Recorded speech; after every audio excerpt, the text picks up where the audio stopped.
1950 में हमारे जो शिक्षा का अधिकार है उसको फंडामेंटल राइट से बाहर कर दिया गया। यहीं से एक्सक्लूजन की शुरुआत होती है। यानी कि हमें मौलिक अधिकार के रूप में शिक्षा को ना दिया जाना का आज परिणाम यह है कि देश में केवल 42% छात्र ही 12वीं तक पहुंच पाते हैं। यानी देश का 60% बच्चों का हिस्सा जो छात्र होने की उम्र के बच्चे हैं वो शिक्षा से बाहर हो जाते हैं, एक्सक्लूड हो जाते हैं। हमारे देश में ड्यूअल मोड में एजुकेशन दी जाती है। अगर आप अमीर ज्यादा हैं, आपके पास आपकी जेब मोटी है, आपके पास औकात है, तो आप जाके स्प्रिंगडेल्स में पढ़ सकते हैं, आप डीपीएस में पढ़ सकते हैं, आप अमेठी पब्लिक स्कूल में पढ़ सकते हैं, आप आईपी में पढ़ सकते हैं। और अगर आप गरीब हैं, आप मजदूर परिवारों से आते हैं, आप दलित परिवारों से आते हैं, तो आपके लिए कबाड़ खाना, कचरा कबूतर खाना सरकारी स्कूल है।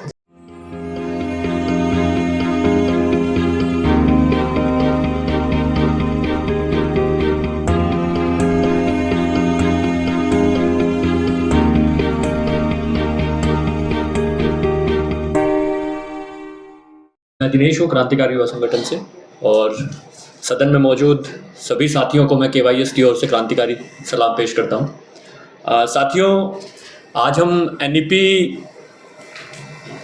की जो पॉलिसी है उसके खिलाफ, या जो समाज में, देश में शिक्षा के जो हालात हैं उस पर विस्तार से चर्चा करने के लिए इस सदन में इकट्ठा हुए हैं। अगर एनईपी को समझें तो सीधे तौर पर जो एक्सक्लूजन है उसको एनईपी योजनाबद्ध तरीके से, नीतिगत तरीके से व्यवस्थित करने का काम कर रही है, उसको एक ढांचागत रूप में डालने का काम कर रही है। पर इसका मतलब ये नहीं है कि जब एनईपी 2020 की हम बात कर रहे हैं और वो एक्सक्लूजन को बढ़ावा दे रही है, तो इसका मतलब ये कतई नहीं है कि इससे पहले शिक्षा में एक्सक्लूजन नहीं था। चाहे हम 1986 की शिक्षा नीति की बात कर लें, वहां पर भी हमें एक्सक्लूजन दिखाई पड़ता है। हमारा तर्क यह है 2020 की एक्सक्लूजन पॉलिसी के बारे में कि ये पार्लियामेंट से पास नहीं हुई, पर मेरा साथ में ये क्वेश्चन भी है कि 1986 की जो पॉलिसी थी वो तो पार्लियामेंट से पास हुई थी, तो क्या वो इंक्लूजन की बात कर रही थी? क्या उसमें जो तमाम इस देश के बहुसंख्यक हिस्से हैं, गरीब हैं, दलित हैं, आदिवासी हैं, उनके इंक्लूजन की बात थी? इसी तरह से ये जो एक्सक्लूजन है 1986 से पहले से चला आ रहा है। 1950 में हमारे जो शिक्षा का अधिकार है उसको फंडामेंटल राइट से बाहर कर दिया गया। यहीं से एक्सक्लूजन की शुरुआत होती है कि क्यों हमें फंडामेंटल राइट नहीं दिया गया, और उसी का परिणाम है हमें बाद में अधिकार मिला 2009 में, लगभग 60 साल बाद, पर उस समय तक बहुत पानी बह चुका था। उसी का, यानी कि हमें मौलिक अधिकार के रूप में शिक्षा को ना दिया जाना का आज परिणाम यह है कि देश में केवल 42% छात्र ही 12वीं तक पहुंच पाते हैं। यानी देश का 60% बच्चों का हिस्सा जो छात्र होने की उम्र के बच्चे हैं वो शिक्षा से बाहर हो जाते हैं, एक्सक्लूड हो जाते हैं। और ये सबसे बड़ा सवाल है। हम बात कर रहे हैं प्राइवेटाइजेशन की, हम बात कर रहे हैं फीस वृद्धि की, हम बात कर रहे हैं हॉस्टल की, हम तमाम तरह की बात कर रहे हैं, और ये समस्याएं हैं। और ये समस्याएं कहीं ना कहीं इसलिए भी है क्योंकि आप जितने छात्र यूनिवर्सिटी, कॉलेज, स्कूल में मौजूद है उससे बाहर एक बड़ा हिस्सा स्कूल के बाहर है, एक्सक्लूडेड है, और उनकी कोई आवाज नहीं उठ रही है, उनका कोई आंदोलन नहीं उठ रहा है, उनके प्रश्नों को कोई नहीं उठा रहा है। तो यह सबसे महत्वपूर्ण सवाल है कि हम जब यहां बैठे हैं तो उन युवाओं के प्रश्नों को कैसे उठाएंगे जो अलग अलग चरणों में शिक्षा से बाहर हो जाते हैं, शिक्षा को छोड़ देते हैं। यह सवाल हमारे लिए सबसे प्राथमिक सवाल होना चाहिए। दूसरी बात कि इस देश में जब हम शिक्षा की बात कर रहे हैं, जो जिन लोगों को शिक्षा मिल रही है, जिन छात्रों तक शिक्षा पहुंच रही है, वो शिक्षा किस तरह की है? क्या सबको, जो इस मंच का नारा है कि सबको कॉमन एजुकेशन मिले, इक्वल एजुकेशन मिले, कॉमन स्कूल एजुकेशन मिले, क्या हमारे देश में कॉमन स्कूल एजुकेशन है? क्या हमारे देश में ड्यूअल मोड में एजुकेशन दी जाती है? अगर आप अमीर ज्यादा हैं, आपके पास, आपकी जेब मोटी है, आपके पास औकात है, तो आप जाके स्प्रिंगडेल्स में पढ़ सकते हैं, आप डीपीएस में पढ़ सकते हैं, आप अमेठी पब्लिक स्कूल में पढ़ सकते हैं, आप आईपी में पढ़ सकते हैं। और अगर आप गरीब हैं, आप मजदूर परिवारों से आते हैं, आप दलित परिवारों से आते हैं, तो आपके लिए कबाड़ खाना, कचरा कबूतर खाना सरकारी स्कूल है। और यही से हमारे समाज में जो गैर बराबरी की नींव यहीं से पड़ती भी है कि एक तरफ इस देश का जो अमीर है बेहतर संसाधनों के साथ, बेहतर सुख सुविधाओं के साथ बेहतर शिक्षा हासिल करता है, और दूसरी तरफ जो बहुसंख्यक हिस्सा है वो घटिया स्कूलों में घटिया शिक्षा लेने को मजबूर है, जहां पर उसका पास होने का प्रतिशत बहुत कम है। और यही स्थिति केवल स्कूल तक सीमित नहीं है। हम, क्योंकि यहां पर ज्यादातर वो स्टूडेंट्स हैं या वो प्रोफेसर हैं या वो आंदोलनकर्ता हैं जो यूनिवर्सिटीज में काम कर रहे हैं, इसलिए हमारी नजर स्कूल तक कई बार पहुंच ही नहीं पाती है, स्कूल के जो हालात हैं उन तक पहुंच ही नहीं पाती है। पिछले 3 सालों में देश में लगभग 60,000 सरकारी स्कूल बंद हो गए हैं, लेकिन हमारी तरफ से कोई बड़ा आंदोलन होते हुए हमने नहीं देखा। तो हमारा जो नजरिया भी है वो बहुत सीमित तरीके से एक यूनिवर्सिटी और उस तक अटक कर रह गया है कहीं ना कहीं, कि विश्वविद्यालय, और विश्वविद्यालय में भी हम जाएंगे तो वहां पर भी ड्यूअल मोड आपको दिखेगा। ड्यूअल मोड इस तौर पर नहीं कि वहां पर भी सरकारी और प्राइवेट है, मैं कह रहा हूं कि सरकारी में भी आपको ड्यूअल मोड दिख जाएगा। आप एक तरफ रेगुलर कॉलेजेस देखेंगे और दूसरी तरफ ODL, open and distance learning courses चलाने वाले इंस्टीट्यूट देखेंगे। यह हमारे लिए देश के 75वें आजादी के अमृत महोत्सव में शर्म की बात है कि इस देश में इग्नू जैसा विश्व का सबसे बड़ा ओपन इंस्टीट्यूट है, सबसे बड़ा विश्वविद्यालय है, जिसमें लगभग 40 लाख एक्टिव स्टूडेंट्स हैं, यानी कि उनका एक्टिव एनरोलमेंट है। हम यूनिवर्सिटीज की बात कर रहे हैं, तो यूनिवर्सिटीज में ये जो हिस्सा है हमारी नजर से बाहर हो जाता है। और जब हम दलित की और एसटी की बात कर रहे हैं, इग्नू में पिछले 9 साल में एससी स्टूडेंट का लगभग 248% से भी ज्यादा की संख्या में इजाफा हुआ है।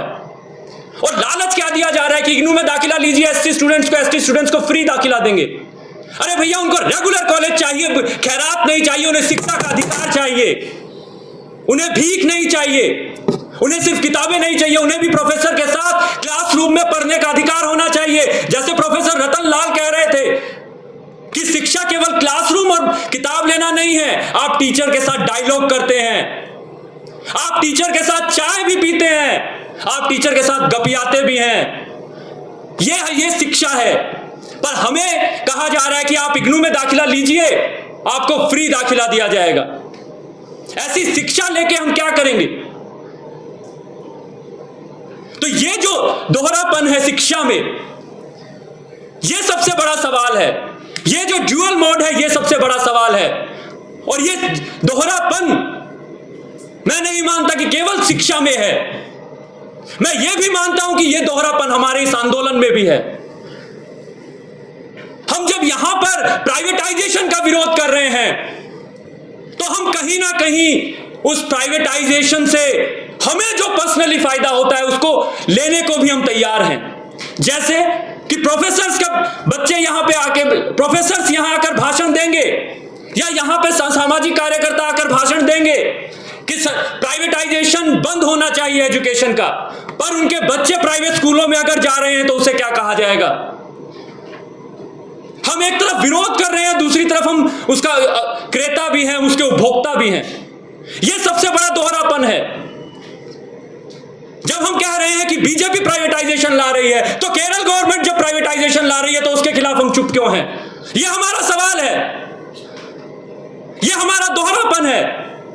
और जब तक हम इस दोहरेपन से बाहर नहीं निकलेंगे, जब तक हम इस अंतर विरोध से बाहर नहीं निकलेंगे, जब तक हम अपने आंदोलनों का पुनरावलोकन नहीं करेंगे, आलोचना नहीं करेंगे, हम सही दिशा में नहीं बढ़ पाएंगे। हम सही दिशा में इस मूवमेंट को नहीं लेकर जा पाएंगे। हम जो कॉमन स्कूल एजुकेशन का, जो केजी से पीजी तक का हमारा नारा है, उस तक पहुंचने में शायद असफल हो जाएंगे। इसीलिए इस मंच से मैं कुछ डिमांड्स फिर से, जो पहले से भी मैं रखता रहा हूं, केवाईएस रखता रहा है और वो इस फोरम का भी हिस्सा है, उसे हमें पुरजोर तरीके से उठाने की जरूरत है। सबसे पहली डिमांड कि सभी को कॉमन स्कूल एजुकेशन दिया जाए, यह सबसे अच्छा नारा है। यह देश की बराबरी के लिए, भगत सिंह का हमने जन्मदिवस मनाया 28 तारीख को, उनके सपनों का भारत बनाने के लिए पहला कदम हो सकता है कि सबको कॉमन स्कूल एजुकेशन दी जाए। चाहे राष्ट्रपति का बेटा हो या चपरासी का, सबको समान शिक्षा मिले। चाहे मालिक का बेटा हो या मजदूर का, सबको एक कॉमन स्कूल मिले। तभी तो एक कल्चर बनेगा, तभी एक एनवायरनमेंट बनेगा। आज केजरीवाल सरकार कह रही है कि हमने स्कूल अच्छे कर दिए, पर मैं पूछना चाहूंगा इस मंच के माध्यम से कि उनके नेताओं के बच्चे कहां जाते हैं? क्या किसी भी नेता का बेटा उनके खुद के सरकारी स्कूलों में पढ़ने जाता है क्या? अगर वहां नहीं जाता है तो इसका मतलब है कहीं ना कहीं खोट है। अगर कोई हलवाई कहे कि मेरी मिठाई ज्यादा अच्छी है और दूसरा बगल वाला मिठाई वाला भी कहे कि मेरी मिठाई भी ज्यादा अच्छी है, तो हम तो कंफ्यूज हो जाएंगे कि कैसे पता करें किसकी मिठाई अच्छी है। और दोनों मार्केट करने में बड़े उस्ताद हैं। जैसे ही कदम बढ़ाया तो चिपक गए आके कि आइए ये लीजिए, बड़ा कंफ्यूजन। तो सबसे पहला क्वेश्चन क्या हो सकता है कि अगर आपकी मिठाई अच्छी है, उसमें कोई मिलावट नहीं है, तो आप खा के दिखाइए। अगर आपके स्कूल अच्छे हैं तो आप अपने बच्चों को उन स्कूलों में पढ़ा कर दिखाइए, तो हम मान लेंगे कि आपके स्कूल अच्छे हैं। कहीं ना कहीं सरकारों को, उनके नेताओं को यह मालूम है कि उनके स्कूल अच्छे नहीं हैं। और जो हमारा नारा है कि कॉमन स्कूल एजुकेशन, उस पर हमें आगे बढ़ना चाहिए। ड्यूअल मोड को खत्म होना चाहिए। जो भी प्राइवेट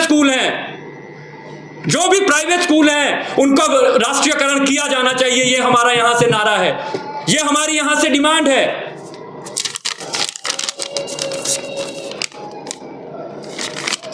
इसके अलावा जो एक्सक्लूजन है, हमें इस मंच को इस बात की ओर ध्यान देना पड़ेगा कि 12वीं तक केवल 42% छात्र ही पहुंच पाता है, उसका बड़ा हिस्सा शिक्षा से बाहर है। तो उन एक्सक्लूडेड, उन्हें स्टूडेंट्स कहें या यूथ कहें, उनकी मांगों को हमें सामने लाना पड़ेगा। इस मंच को उनकी मांगों को सामने लाकर उठाना पड़ेगा, उनके संघर्ष को बढ़ाना पड़ेगा, उनको मजबूत करना पड़ेगा। तीसरी चीज कि जो भी स्कूल में, कॉलेजेस में, यूनिवर्सिटी में बजट कटौती की जा रही है, उसको खत्म किया जाए। शिक्षा में बजट को बढ़ाया जाए। सभी स्कूलों में, कॉलेजेस में जो शिक्षक एडहॉक पर पढ़ा रहे हैं, उनको परमानेंट नौकरी दी जाए। यह कोई गांव का खेत नहीं है कि किसान आएगा, बीज बोएगा, 2 दिन बाद आकर देखेगा। यहां पर रोज आपको क्लास में जाना होगा, क्लास में पढ़ाना होगा। पौधा अपने आप नहीं बढ़ेगा। तो यहां पर परमानेंट नौकरी की बात है कि सबको परमानेंट नौकरी दी जाए। तीसरी चीज कि जो मौजूदा यूनिवर्सिटीज हैं, कॉलेजेस हैं, दिल्ली यूनिवर्सिटी में 80 कॉलेजेस हैं, जिसमें से कुछ कॉलेजेस जो हैं वो मॉर्निंग में चलते हैं और कुछ इवनिंग में भी चलते हैं, पर ज्यादातर कॉलेजेस में केवल मॉर्निंग में क्लासेस होती हैं। तो क्यों नहीं हम यहां से मांग उठा सकते कि जब तक नया इंफ्रास्ट्रक्चर नहीं बनता है, यह बिल्डिंग जब रात में सुनसान हो जाती है, जहां पर लोगों को लग सकता है कि भूत मंडरा रहा होगा, वहां पर अगर छात्र पढ़ने आ जाएं तो क्या दिक्कत है? इवनिंग कॉलेजेस क्यों नहीं शुरू किए जा सकते? हम ये मांग क्यों नहीं उठा सकते कि 2 बजे के बाद जिस तरह से सरकारी स्कूलों में बच्चे चले जाते हैं, उसी तरह से कॉलेजेस में भी? क्योंकि अगर हमारे पास कहा जा रहा है कि संसाधन कम है, मैं ये मानने को कतई तैयार नहीं हूं कि संसाधन कम है, क्योंकि 10,000 करोड़ के 3 रेलवे स्टेशन पर खर्च करने के लिए मोदी सरकार के अभी उन्होंने इनॉग्रेशन किया है। अहमदाबाद, मुंबई और नई दिल्ली, 10,000 करोड़ का प्रोजेक्ट है। तो पैसे की कमी नहीं है, पर फिर भी जब तक नए कॉलेज बने उससे पहले जो हमारा मौजूदा इंफ्रास्ट्रक्चर है उसमें इवनिंग क्लासेस क्यों नहीं दी जा सकती? ये सवाल है और ये हमारी मांग है कि इवनिंग क्लासेस के लिए हम बात करें ताकि ज्यादा से ज्यादा संख्या में छात्र औपचारिक शिक्षा तक पहुंच सकें। इसी के साथ एक और जो महत्वपूर्ण बिंदु है कि डेप्रीवेशन पॉइंट क्यों नहीं दिए जा रहे। सरकारी स्कूल से पढ़ने वाले छात्रों को विश्वविद्यालय में, हायर एजुकेशन में डेप्रीवेशन पॉइंट का प्रावधान किया जाए, क्योंकि हम जानते हैं कि सरकारी स्कूल में पढ़ने वाले ज्यादातर छात्र दलित, मजदूर, गरीब, आदिवासी परिवारों से आते हैं और वो अपनी पीढ़ी के, अपने परिवार की पहली पीढ़ी होते हैं जो शिक्षा तक पहुंचने की कोशिश करते हैं या आगे बढ़ने की कोशिश करते हैं। जब 12वीं में हम पहुंचते हैं तो पहले क्या था?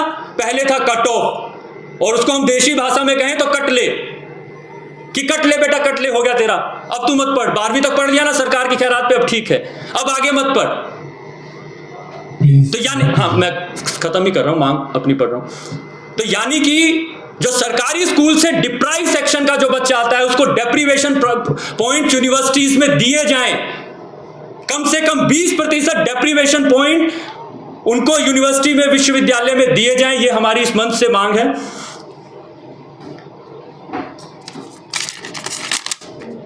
तो इसी के साथ मैं अपनी बात भी खत्म करूंगा, लेकिन बहुत सारी ये चीजें हैं। इग्नू है, एनआईओएस है, एनआईओएस में 5 लाख स्टूडेंट हर साल दाखिला लेता है। ये हमारे लिए शर्म की बात है, क्योंकि वो भी दुनिया का सबसे बड़ा स्कूलिंग इंफ्रास्ट्रक्चर देता है। तो हम गर्व कहां करें इस देश पे? मुझे बड़ा ताज्जुब होता है कि आजादी के 75 साल बाद भी हम शिक्षा के लिए लड़ रहे हैं, हम शिक्षा के अधिकार के लिए लड़ रहे हैं। और एनईपी जो हमारी जो बीमार शिक्षा व्यवस्था है, जो अभी बोर्ड में है, एनईपी उसे वेंटिलेटर पे लाने का काम कर देगी। और अगर हमारे आंदोलन का दोगलापन खत्म नहीं हुआ, हमारे व्यक्तित्व में जो दोहरापन है वो खत्म नहीं हुआ, तो मुझे वो फिल्मी दुनिया का वो सीन याद आता है जब डॉक्टर कहता है कि माफ करना, हम तुम्हारे रिश्तेदार को बचा नहीं पाए। तो शायद हम भी अपने आने वाली पीढ़ी को कहेंगे कि बेटा माफ करना, हम सरकारी शिक्षा व्यवस्था के लिए आपको बचा नहीं पाए। शुक्रिया। इंकलाब जिंदाबाद।